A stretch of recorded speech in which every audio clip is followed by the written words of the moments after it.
What's up, everyone? Welcome to episode number 3 of Through the Veil.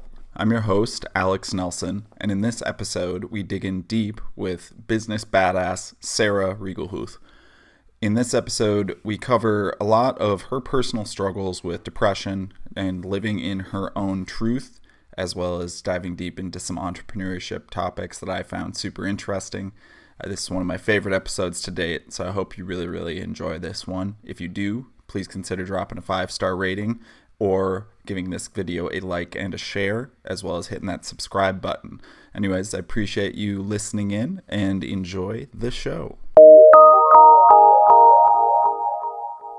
I guess we'll just start off with kind of going through what your area of expertise is, what you think you're really good at. So just give me that in a couple sentences, a couple paragraphs. Okay. Well, I'm an entrepreneur, I suppose. That's my area of where I like to play. 10 years as an entrepreneur, and previous years before that was in a family business with my dad who's an entrepreneur. So I just love solving problems, creating things, ideating, and I guess I also love building teams. Like I love just kind of rallying the troops around, whatever that vision or mission is. I'm also like really diverse in my passions and things that I'm into, which I think actually everyone or many people are. So I've done like a number of different businesses and I will continue to do that. But I love it when I find something that I'm just super excited about, and then I build a team around that, and then we go and bring it to the world. That's awesome. So team building is something I'm interested in. So sort of as a aside, my previous life is as just production management. That's my skill set is manufacturing management. Yeah, cool. So very well versed in building teams, and something I always find interesting to get other people's perspectives, because it is it's a dynamic thing, and doing it right is so difficult because you have to manage all these different personalities, but it's such a beautiful thing when it comes together and you just see like the puzzle pieces all fit in together. I love like my whole journey with team building and leadership as well. I just love the evolution of that, because when I first stepped into it, it was like I was emulating what I thought a leader looked like. I was emulating what I thought I needed to do, and a very steep learning curve of like just this is not resonating with people. Like you got really high turnover happening here, like your team are not happy, and then moving to a place where I was like started getting feedback on my leadership, and then being able to incorporate that, and then ultimately now I'm like the most hands-off leader ever. I love to just let my people do what they want to do, trust them, which is kind of coming back to where I believe getting the right people who are aligned with the vision, and then we just like can create magic together. It's been such an interesting journey, but I love I feel like it's not until you find your authentic leadership style and then magic happens. But before then, when you're emulating, you're like reading books, this is a really good way to lead. It's like not you. You need to like talk to every single one all day and just like. And probably some people, that's their authentic way, and they can probably find the team members that'll thrive in that dynamic. But like, as you know, because I was just late for our meeting, like I'm very, like time is very, I don't know what time is, and I love to travel, I love to move around, I love a lot of change and stuff, so I need people to work with me who are kind of on that same page, otherwise one of us is going to be frustrated. Going to button heads. That's cool. So what's sort of business you're digging into most recently that you're excited about, that lights your fire? I mean, I always have a few things going, but I'm spending like I always have one that's my core focus, so I'm spending 80% of my time on a company called Grow My Team, which is basically we recruit and then manage from a HR perspective people who work from home. So companies in the US, Canada and Australia, we kind of headhunt for them talent anywhere in the world who work from home, and then just manage them on a performance HR perspective ongoing. So that's kind of my passion for teams, is actually what we do is recruit and manage remote staff, but like why we do it is I want other entrepreneurs to have the same lifestyle I do, which is I have the best lifestyle. You can have your team anywhere. And I have I'm just here now in Tulum for the weekend, but I'm going to stay I haven't got to fly back. I'll probably just stay down here for 3 or 4 weeks, and I can just do that, and it's amazing. And I think we all go into business, not all of us, but part of the reason we go in is to have some more freedom. but oftentimes we find ourselves with like less freedom than we had when we were working for somebody else. So I really want to like help bring that to other entrepreneurs and to employees as well. Like, why can they not have the same freedom that we have?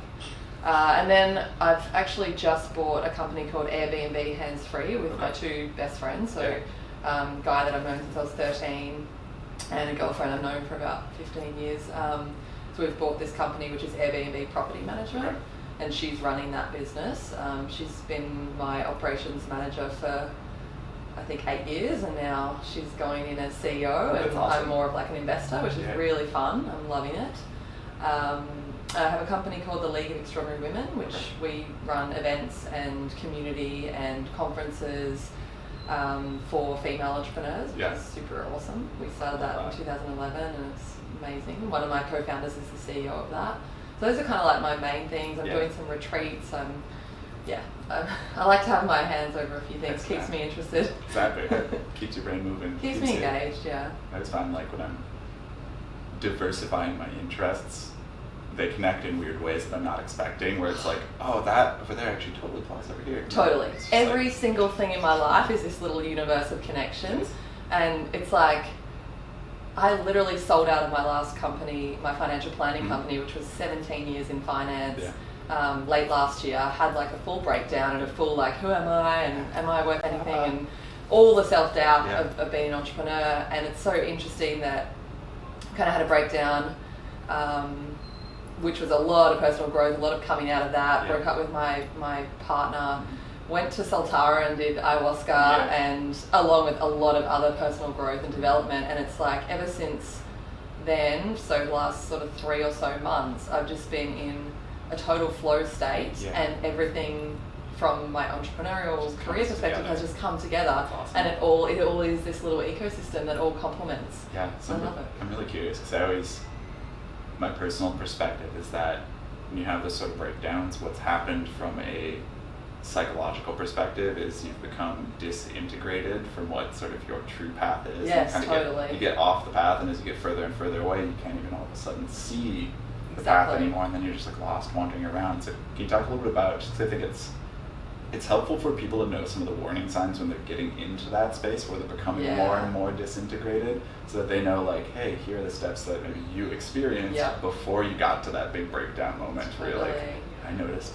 I like that word, disintegrated. It's exactly how, you just gave me goosebumps when you were talking. It's exactly how I see it, and even your hand movements, it's like, this is my truth, this is who I am. And it's like, and I feel like everyday life is like, like just like come back, but then sometimes you just all of a sudden you're all the way over here and you're like, shit, and coming back to here is like, it's hard and it's scary. I think it's so interesting because there's the bigger picture of my life of like, when was I there and how far, like how long, and I feel like that in some regards was a long time, but I think the more recent, like what happened over the last 2 years, which probably really led to the breakdown, was I got separated from my husband. We got divorced ultimately, but we separated about 2.5 years ago. And I think we separated because I felt like I'm not thriving anymore. I'm not here. There's part of me that's kind of been left to the side, and you saw a comfy couch over here, and you got stuck on the comfy couch for a little bit. And that was a really big deal for me, because I think when you marry someone, you have made that commitment to spend life. So then it was like, okay, well, I think that's not working for me. Started making me question relationships as a whole, everything. I kind of started diving into non-monogamy at that point. But I knew I'd been in a relationship since I was 16, like serial, one to the next, to the next, to the next. And kind of like stepped out on my own. I was like, all right, like I'm ready to do this and I need to do this. And then within 6 months, I met a man and fell in love. Awesome. And it was awesome, but it was, I think timing is a big thing, and timing for our relationship to work long term probably wasn't there, because my truth at that point was I needed this time for myself. However, he came into my life, and I mean, I still love him. We broke up a few months ago. I love him so fucking much. And it's absolutely a soul connection. Like he came into my life to basically bring all of my abandonment wounding to the surface so that I could heal it, which was the reason why I'd been in the serial relationship thing. So, which is beautiful that you recognize that. Yeah. That's like, I don't know, so many people I think don't do the important thing, which is go back and critically analyze what their actions have shown. Yeah. And to be able to look back and go like, oh, well, I'm doing the same thing over and over again. What does that mean? I know, and it was hard because I fell in love with him, and I was like, I was halfway back. Mm-hmm. I almost felt like I was back, but then I met him, and all of a sudden, I'm off again because the idea of love and being in love and committing, and he asked me to be his life partner, and I said yes. Yeah. So then there was that on top of us as well.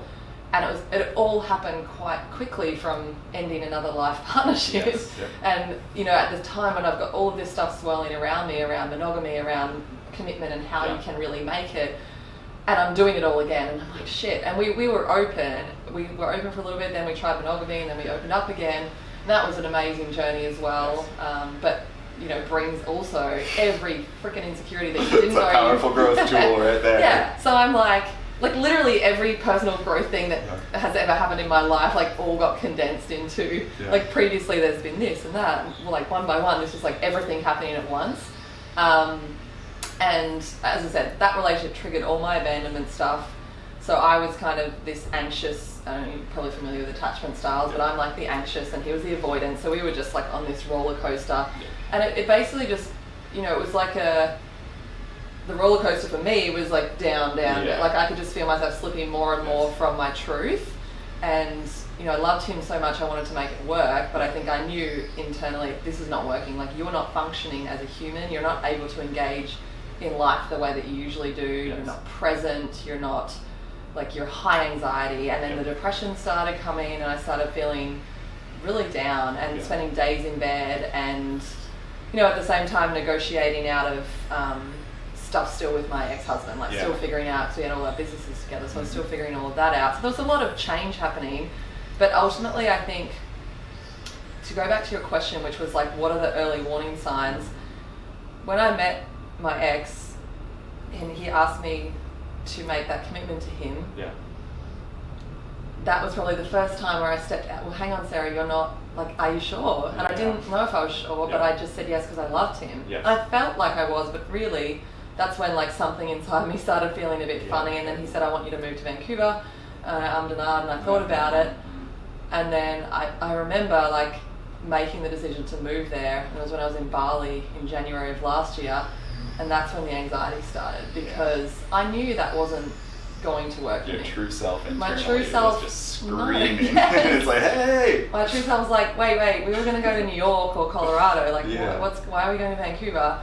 And I think I kind of knew at that point that, but I was too scared to talk to him about, hey, I'm actually afraid of moving to Vancouver. I'm actually, and, you know, so then that's when that you start withholding those little parts of yourself, those little fears, those whatever from people around you, because, you know, we've just met 4 or 5 months ago, we're in love, everything's amazing. Like, I don't want to rock the boat on that. I don't want to destroy that. It's almost like you almost have a second personality that you kind of partition off in your brain, where it's like, it's a different version of you that's like, I don't know, but you don't want to, the relationship could be loving, could be amazing. So you don't want to bring that in there. So you just kind of set it over here and then slowly growing, and then all of a sudden it hits that crescendo point that I think you experienced, where it's like, whoa, what the fuck? Where did that come from? I know. And it's that I know myself now. I know this part of myself, and I've seen it repeatedly. And it's like, I tell myself, I can manage it. I can deal with this. It's fine. Like, it's fine. I'll figure a way out. I'll figure a way to, you know, handle this myself. I've got to do it alone. Whereas, like, actually just having a conversation with him about, maybe Vancouver's really hard, like, can we talk about that? And that might have, maybe I wouldn't have gone, or maybe it would have just shifted the dynamic for us around that. Or so what I've learned on this journey was, like, every time that little voice in you is going, hang on, I'm not sure, like, let it have a voice, let it out. Because essentially, I just fast-tracked into that depression, and by the end I was so far from my authentic self, and I started holding more and more back from him. We were in an open relationship, as I said, so that was complicated. I started holding back a few times where I'd probably pushed the line a little further with other men that I shouldn't have. And I know why. I was sabotaging. Like, you know, I wasn't in my truth. I wasn't honouring myself. So I was sabotaging with that, like the flirting and attention of other men, because that was filling me up with love. Well, it's a nice distraction. Not real love, but it was filling me up with those feelings. I was sabotaging with alcohol. I was sabotaging with, you know, probably like drama and other things, because I just didn't want to get into my truth. Yes. So I think when we start sabotaging, when we start holding back, like, man, my lesson now is like nip it in the bud. Like just ignore that voice that says you can manage it and figure it out on your own somewhere down the track, because it's bullshit. Like, which I think is like, it's most difficult for people like you who are hyper competent in other areas of your life. Like, you're obviously a business badass, so because you're so good at that, it becomes really difficult to accept in your personal life and within yourself that, like, oh man, there's some hurt here. I actually have to deal with this. I can't just power through it. So it's cool that you're coming to the realization now and sort of being able to look back at it. I think that's really true. Like, I remember feeling the whole year as I was on this like slide down, like I just got to get back to where I was. Like that period between leaving my husband and meeting him, I felt really alive. I felt really in my power. And I was, but I was on the journey into it, and I kind of got sidetracked before I'd really ground into that. But I remember feeling the whole of last year, like, I've just got to get back, I've just got to get back. And ultimately, when I had the full breakdown, which was the point at which you go, okay, no more. I can't pick myself up and fight another day now. And that was the surrender. And I went home to my sister and literally slothed around her house for a month and did every therapy and journaling and everything that I could possibly like do to try to heal myself. But I think it was like at that point where I just surrendered, and I was like, I'm not going back. I'm going through, and I will be reborn, something new, something different, and that is okay. Like a phoenix, I'm going to burn this motherfucker down. Got it. And I'm not going to look the same anymore. Like, and it's kind of scary because we I think sometimes, what's the word, like idealize or fantasize about that version of ourselves and wanting to go back to that. Identify as it, you look at that as And then I'm like, no, I'm going to heal stuff, which is actually going to change everything about who I am, the relationships I have, and all of it. Which is so powerful. And I think what I find difficult personally is that it feels, and I think you probably resonate with this, it feels like taking a step backwards. And I think that's the part I have the most trouble with.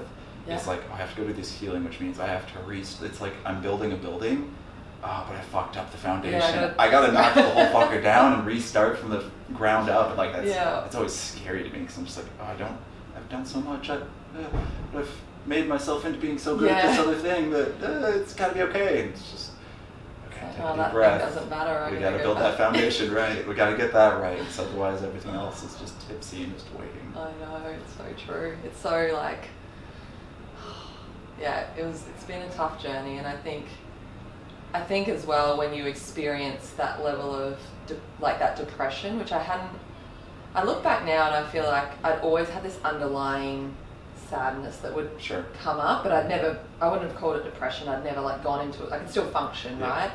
But I realized like functioning for me, there was a lot of numbing out. And numbing out through being really busy, being really competent as a business owner and entrepreneur, being really social, plus alcohol and other things from time to time, relationships, men, or whatever. So I've always been there, but experiencing that real depression where you're like, I can't get out of bed, I can't, like to not function when you're a high achieving, high functioning, high performing person is like a very big, whoa, like what's happening. Before where I've just laid in bed and like watched YouTube on my phone for 6 hours and I'm just like, what's the most stimulating thing I can watch right now to make me not think about the fact that I'm being a piece of shit right now? And just like the wheels start turning internally and just like, oh boy, here we go. So I think once you've experienced it, it's like you've seen a side of yourself that you hadn't seen before. So I think there's a change that happens in that as well. I've got a lot more respect now for pain, for the full spectrum of emotions, and to sit with them and let them be. Which is, I don't think, it still fucking hurts. Like, I still don't want to sit in it, but not gonna hurt. But I have more respect for it now, and I don't want to distract. Well, I want to sometimes distract from it, but I'm not going to distract from it. I'm going to stay with it. I think it's just such a difficult, leaning into that stuff is so hard because it's just coming to mind right now. It's almost like you have you have an inner child in you that is sort of knows what you should be doing, and that inner child like speaking to you like, hey, but if you ignore that inner child for long enough, it just starts to get sad. And then it's just this internal little sadness. And then it's just like, I just want to play. Like, come on, move towards the thing that whatever is for you is play. And it's just in there, just, oh, okay, you're going to ignore me again. All right, I see how it is. So I think it's just difficult. You have to take care of that part of yourself. And you have to go, hey, little guy, it's okay. You're going to be all right. And it's like, why are we ignoring it? And really the reason we're ignoring it, I think most times, is because of not ourselves, of other people, of how we think we should show up, how we think we should be, the obligations we feel that we have to others, to society, to constructs. And when you break it all down simply, you're like, nothing matters if my little inner child of me is not happy. Like, if we are all running around doing what we think everyone else wants or what society expects, like, none of us are happy. No. So what's the point in that? It doesn't help anyone. And it ends up being such a vicious cycle, because you end up just not moving forward in any real sense personally, which if what you're trying to do, which I think is what you're trying to do instead of what I'm trying to do, is shine a light for other people. Totally. It doesn't shine the right light, because you're giving them the wrong blueprint. The blueprint's like, nope, I'm perfect all the time. You should never have a negative emotion, which makes them feel even worse, because they're like, well, I guess Sarah's perfect and she's an outlier, so I can't do what she does. Acknowledging that pain goes a long way towards just showing other people, okay, it's okay, here's where I came from. Here's all the steps I had to take. Like, I didn't get here by accident. I need to work on this, and this. And I'm still balls deep in the work right now. So. It's so interesting you say that, because that's exactly how I felt last year. I felt I had an obligation to be like an inspiring person, a leader, a positive role model, and the framework that I put around that was like that life looks good and happy all the time. And most of last year I really held back from social media, because I was like, I can't post anything negative, so just don't post at all. And I had periods where I'd have to take Instagram off my phone because I was feeling so bad, and I'd look at everyone else's perfect life and just be like, that's when I knew I was bad, because I had never been through that in my life. Like, I'd heard about people saying social media is so bad, and I was like, I don't know what they're talking about. Like, because I think I'd felt so confident and happy in my life that I wasn't swayed or impacted by other people's social media. But last year, when things weren't going so well, I was. And I was like, I can't, I'm lying in bed, start scrolling, I'm like, oh my God, my life's not like that, I'm a mess. Shit, I can't look at this. But something funny happened when I had my breakdown. And I was sitting in the bathtub at my sister's house, and I had this clear message, like, you need to write your life. You need to start writing. And I literally got out of the bath, went up to my room and just started writing. And very quickly I had this other kind of message come to me that was like, you need to share where you're at, like right now. And I wasn't quite ready in that moment in October, but from about January this year, I started sharing like what was happening like right now, all the bad stuff. And it's been like the most amazing journey back to truth and authenticity. And also seeing that there is still inspiration and guiding light and positivity that comes from me sharing even the tough stuff. And it's been such an amazing journey, something I'm super grateful for, because I have no idea why I'm doing it. Like, I just got the message, just share. But it's been healing for me, and I believe it's been healing for others, because people reach out to me, they're like, can we have a conversation about this? Can we talk about this? And we have this conversation, and it's just like, oh, I'm not the only one. And they're not the only one, and I don't know the answer right now, but we can figure it out together. And it's been really amazing, because, and it's so interesting now, I just have a real aversion to these like perfectly curated Instagram feeds now, because I'm just like, boring. There's like a lot of that, not just Instagram, but just life in general. I'm like, is that really? It's one of the things I tell people if they're looking for a coach. I'm like, look through their Instagram feed or whatever social media they're on. If they look perfect, don't hire them. Oh, that's a good one. Because if they don't have that vulnerability, how are they? They're just giving you advice versus tools, going, advice. Here's the shit I went through, and here's what I think can help you. I agree with that. That's good. That's good advice for people. So, what's the? I think we covered that pretty well. I think it's just something that's important for people to hear, because they can avoid what you kind of had to go through. But B, if they're listening right now and they're in the middle of it, then they can go, oh, those warning signs make sense to me. Yeah. That's something that I think I'm experiencing. 'Cause I feel that our truth is our freedom. Yes. Like, as we get closer to what's true for us, we liberate. Like, every step is like a step of liberation back, because how I feel now is, you know, a much more open book. I'm not going to live in this constraints of what I don't even know, but what I think everyone wants me to be. Like, just get rid of it and be like, this is who I am. Like, here I am. Here I am. And believe it. It is very freeing, because no matter which way you go in life, you can't please everyone anyway. So you might as well just be you and not please everyone anyway. And it filters in the people that actually like you, rather than filters in people that like a construct of you. So. And then when you're sitting face to face with them, you're like, we actually like each other. Yes. I don't feel like you like the version of me that I'm putting forward. And if you see the real me, it's going to all fall apart. I really believe that it's just, the closer we get to truth, the more free, the more liberated we are, the more happy ultimately we can feel. Yeah, totally. Or peaceful is maybe a better word. Yeah. Like, there's a peace in just, this is it. A resonance, and it's a meaningfulness. You know, you get that deep meaning from being in your truth. Because you're right. You know, happiness is going to come and go. If a close family member dies, you're not going to be happy. But if you have a deep meaning and you've been living in your truth, that's going to sustain you through. Totally. And like going back to relationships, I mean, I was married, I was with my husband for 8 years. We never talked about the fact that you're still attracted to other people. Yeah. It's like, how weird. We lived together and shared life for 8 years, and we just pretended that didn't exist. Like, I mean... Blinders on. Yeah, and sometimes we might be like, oh, she's pretty or he's cute, but like very casual. But we never really had serious conversations about the things that in my last relationship were on the table all the time. Right. And it was hard. You know, the truth was uncomfortable, but it was truth. Yes. And it was freeing, because at least we weren't living in a fantasy, pretending that nothing exists outside of the two of us and we're going to be happy every day for the rest of our lives. I would never want to have sex with anyone else. It doesn't make any sense. Or even have a connection with somebody else, or enjoy a flirt, or whatever it might be that serves different things for us. And learning to just like look at our connection for what it is and realize that other things don't have to take away from that. The way that we are with friends and family or whatever. But I find it weird now to think, oh my God, I was with someone for 8 years and we never talked about any of that. Didn't even have one mention We've just of it. lived in the dream, in the fantasy, in the fake world. I wonder sometimes, imagine if we talked about that stuff. I wonder what...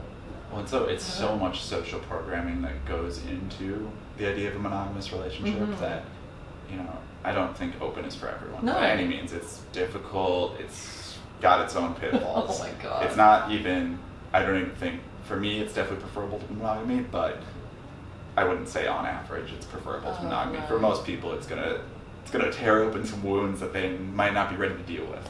I think the way I see it is like conscious whichever. Like conscious monogamy or conscious non-monogamy, like choosing, for me, choosing and discussing what we are going to be and why and what that means, because I think where I lived before was unconscious monogamy. Like, we were monogamous, it was assumed, and off we went, but then there was still no truth around just anything and everything. It's not from a place of abundance, which is, I mean, anyone that's out there that's single and dating should know this as well, but it's like, if you're coming from a place of abundance, then you make good decisions, because you're not in the scarcity mode. But if you're in the scarcity mode of monogamy, where that's all you know, you're just, anything that goes wrong, you're like, well, it must be because I'm wrong. Not that this system might not be for me. But when you come to that place of abundance, you can make that conscious decision to go, I choose this, or I choose this. And that's totally different. And like, if we choose, like, I don't know where I'll land on it all. To me, it's an exploration and experience, just like everything in life. I may be in a monogamous relationship in the future, I may not, I don't know. All I do know is I want every connection I have, let's have a conversation about what are we choosing for us, and what does it mean, and how can we talk about the challenges that come up, because challenges exist in relationships no matter what, but having an open, safe space to just talk about that stuff, I think is the ideal for me, whether it's monogamy or non-monogamy or whatever, but let's just be real about it. You know, as I said, with someone for 8 years, and I don't really remember having many other like real interests or anything coming along, but there were a few, and like it's so funny that I didn't talk to him about it. Like, hey, I met this person who I got feelings about it. Like, doesn't mean you have to even act on it, but like, let's just be real. Well, and sometimes it can help too, because I think even in a monogamous relationship, acknowledging that stuff came up can help dig underneath what might be causing that. So like for some people, they might be in that relationship and maybe their partner didn't make them feel like they were enough that day. So then they had a flirty interaction with someone else and it really filled them back up. It's like, oh no, I'm enough. But then being able to acknowledge that interaction happened, then they can dig deeper into their own relationship and go, really made me feel like shit when I had my new dress on this morning. You didn't even comment. So when I went to the grocery store and the cashier told me, wow, you're looking absolutely stunning today, that filled me up in a certain way.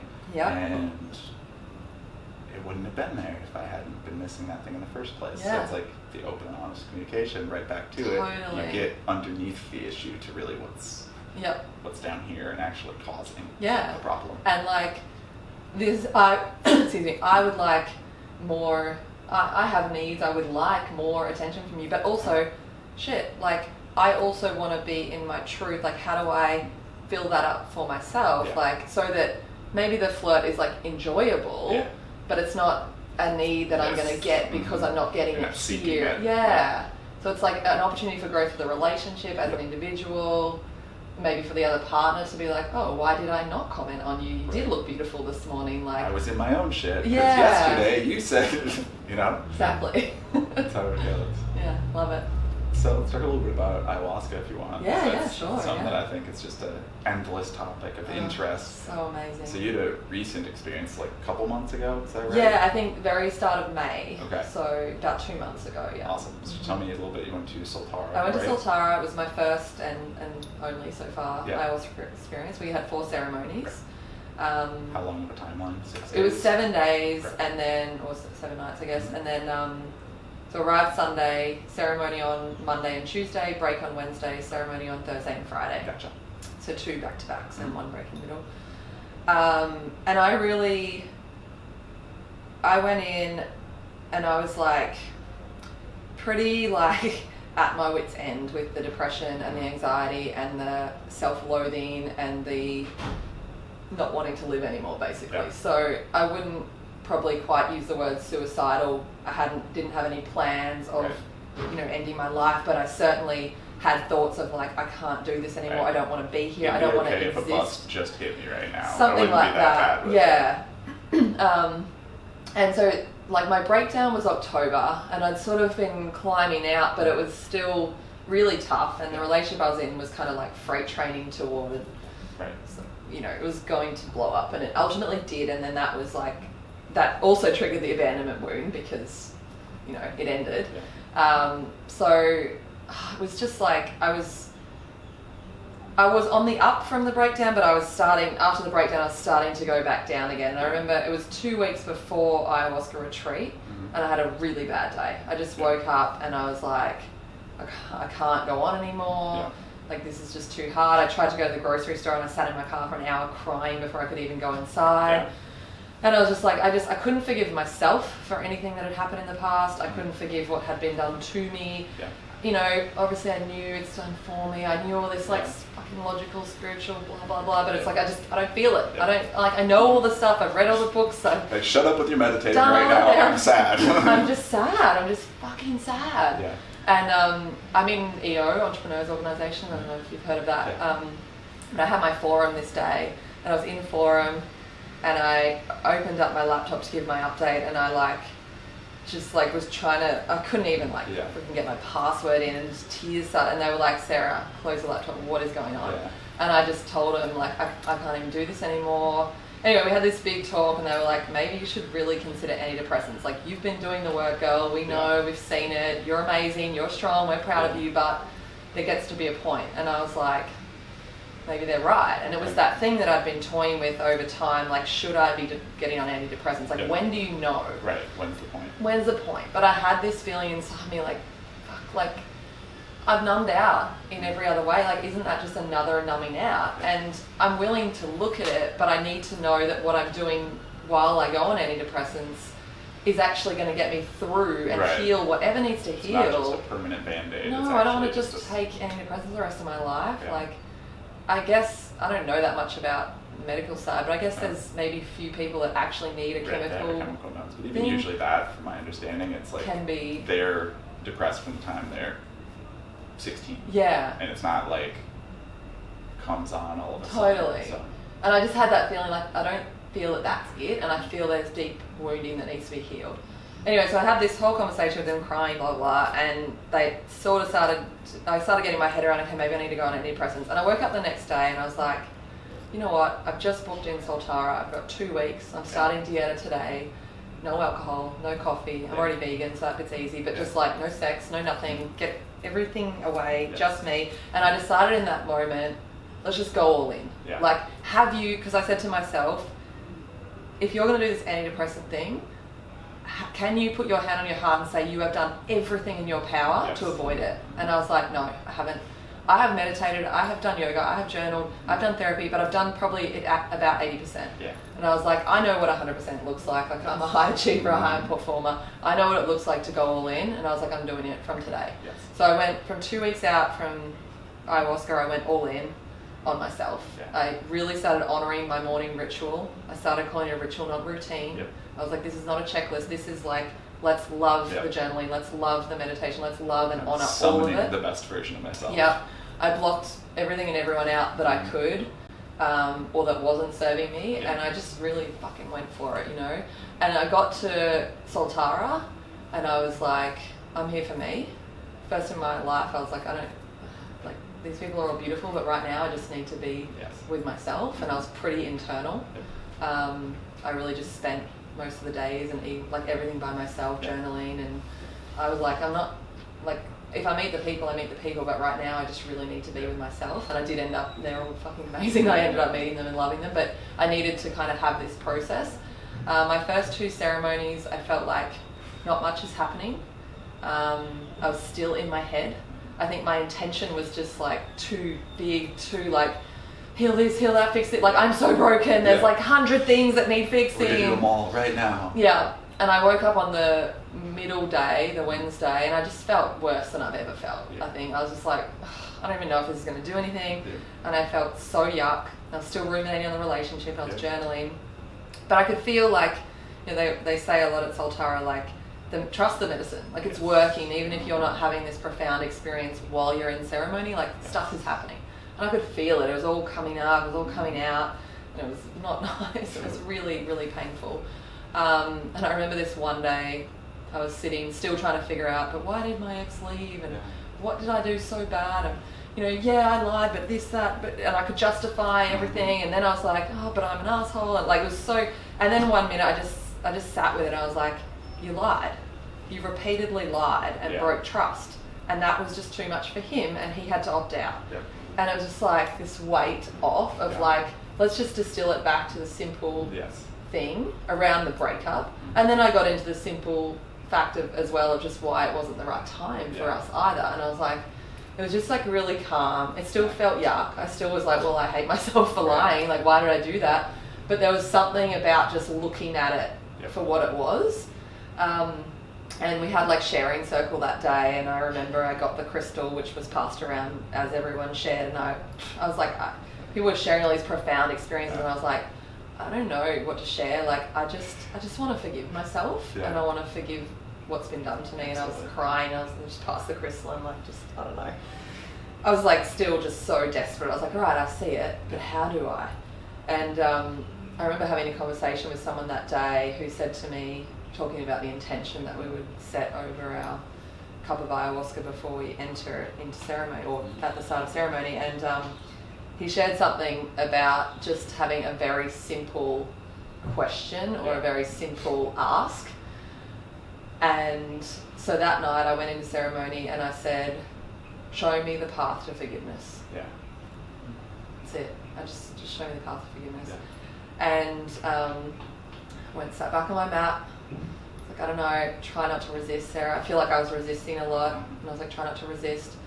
And I first I had a very nice physical experience. Everything kind of felt nice. I was like, oh, this is nice. This is better. This is nice. And then after my second Icarus, I lay back on my mat and I was just feeling nice and tingly. And I was like, okay, well, that's not bad. And then my wolf, I have a spirit animal, my wolf was like cuddled up next to me. I was in a fetal position. And then my wolf was all of a sudden like, all right, it's time for you to go in and I'm going to leave and your dad's here. And I was like, shit, I got to do it. I got to do it. And I was like, I had my eyes closed. I saw this little hole that I needed. So I was like, in I go. Here we go. And I went in and it was amazing. My dad came. It was just his energy. Like I couldn't physically see him or talk to him, but we were communicating. It's very hard to explain. But he just showed me basically through nature analogies about life. And he was like, I was a bird, he said about himself, and I clipped my wings and I caged myself and ultimately I died because I couldn't live like that. He was like, you are my little bird and you need to be free, you need to fly, you can't, and he showed me all these scenarios in my life with my career, with my marriage, with my current relationship where I was trying to not be a bird basically, like I was trying, or I was in the cage being admired, or I was in this zoo where it looked like I had freedom but I'd hit the roof every time. Or he just showed me all these analogies and basically it came down to just understanding that we all have a true nature, and when we're away from the nature, that's when the wheels start falling off. Exactly. And I felt so calm and so peaceful, and I was like kind of like laughing at the simplicity of it. It was like an alligator and a bunny rabbit, they could be the best of friends and love each other's personality, but the alligator's going to fucking eat the bunny rabbit. Like, that's just what's going to happen, And when I saw that, I was like, well, nothing anyone's ever done to me and nothing I've ever done to anyone is anything. It's not bad or good or anything. It doesn't need to be forgiven even. It just is, because if we're not in our nature, that's what's going to happen. And it was like, so simple. I woke up the next day and I just felt peace I've never felt before. Just a weight dropped off. Totally gone. And I love myself because I saw my true nature. And I was like, just be in that. And I've known, like, ever since, it's been a couple of months. I think I was a little hesitant afterwards to be like, oh, I'm healed. But a few months later, I'm like, I am. I just feel, I still have my down days. I still have things that come up. But essentially this analogy of like, just be in your truth, be in your nature. And if you can stay there, then there won't be hurt, there won't be so much that needs to be forgiven or whatever. So it's really amazing. It's beautiful. It's such an awesome story. I think what jumps to mind, I don't know if you've ever listened to Jordan Peterson at all. A little, not a ton, but I've listened to a couple of his podcasts. He's one thing he says that I think resonates with kind of what you were talking about, which is when you have your purpose or a problem and you ignore it, it's an unbelievably big monster, but it's behind you, so you can't see it, so you have no idea how big that shadow is. So it's undefined, and it's this huge thing. It could be unlimited, large issue. Then if you actually turn and look at it, even if it's a huge fucking monster, even if it's a huge problem, at least you defined out. And I think you kind of did that with your own nature. You're able to finally look it in the eyes and go, here's what I am. And now I know what it is. Now it has parameters. So now I know how to work with it. And not just, it's this undefined thing. I don't know why I keep acting like this. I don't know why I keep doing that. Well, and feeling like, sorry. No, go ahead. Just feeling like, going back to relationships, which seems to be one of the challenges for me, like whether it's like romantic or even friendships and stuff, it's just like, this is I'm just staying curious about my nature. Like, and I don't think we ever fully know ourselves. It's always just a journey, but it's like, who am I right now? What do I need right now versus I'm wrong because I'm not fitting into this thing I've been sold for my entire life about the one and, the white picket fence and the marriage and the kids in it. And it's hard sometimes to look at myself and be like, oh man, like, that's just not going to satisfy me, but it's meant to be really satisfying. Like, why am I not like that? But I think it's just stay curious with that and just keep going over here versus going over there because that's not right. So, and the more that you go down this side and figure and explore, like, the closer we're going to get to what does feel right for us and what is right for us, and meet more people that are like that, so that you stop looking at that and thinking, I'm broken, I'm wrong. Like, no. I'm just willing to look at myself and see what I actually want. Sweet. That's a beautiful way to, I think, wrap up here. So a couple last things I'd like to go through is sort of what's the thing you're most excited about right now in your life, maybe since ayahuasca, or just in general, that you're like looking forward to, and you're just, it gets you up in the morning, you're just like vibrating with energy. I think on the business side, like I kind of closed a lot of doors 3-6 months ago, and I've started this new chapter. So I really feel I'm 10 years as an entrepreneur, and I feel like I'm entering that next 10. Yeah. So that just, it's like I said earlier, like the whole ecosystem, my little universe of business has kind of come, and I'm like, yay, I'm at the start of this next journey. So that really, really excites me. And then I think how life is as I continue to be more in my authentic truth, because I really feel this breakdown, this baptism of fire, this ayahuasca, like everything has kind of just sparked something in me that I can't let go of. That's like every single day, what is my truth? What is my truth? Like dig back the layers, and it's helping me have better relationships, heal the abandonment wounding, establish emotional boundaries, like things that I've just never been good at. I think I'm just really excited to keep going on that journey and seeing how not just the behavior change and the habits, but the deep work, the deep changing of the stories we tell ourselves and letting go of that, how that kind of just continues to expand my experience as a human, my experience with the people in my life, the way I can love and receive love and all of that. That's awesome. So I guess before we just finish up here, where can people find you? Website, Instagram? Yeah, so sarahriegelhuth.com, which we can write it versus me spelling it. My name is complicated. So my Instagram is just at Sarah Riegelhuth. That's probably the easiest way to find me. Instagram's kind of where we're all at, I suppose, right now. That's the spot. As unhealthy or healthy as it might be, that's the spot. It's like so weird, because sometimes I feel like it's amazing, and other times I'm like, Cool. Yeah, I just wanted to say thank you for being on. Thank you. I'm trying to instill more gratitude in my own life. So I think one of the things I'm grateful for about this conversation, one of the things I'm grateful for about you is just the way you show up in your truth, no holds barred, and you present everything from how you've lived it, and you've really hit that point of truth, and it's very apparent in the way that you speak, and it's very apparent in the way that you express yourself, that you've hit that point of truth where you're all in. And it's just such a beautiful thing to see someone who's just like, here's what I've experienced. So I thought this was awesome. I'll absolutely do it again. Oh, amazing. Well, thank you very much for having me. It's been an awesome conversation, and I'm grateful to you for creating this space to have these conversations. So, absolutely. Thank you. Great.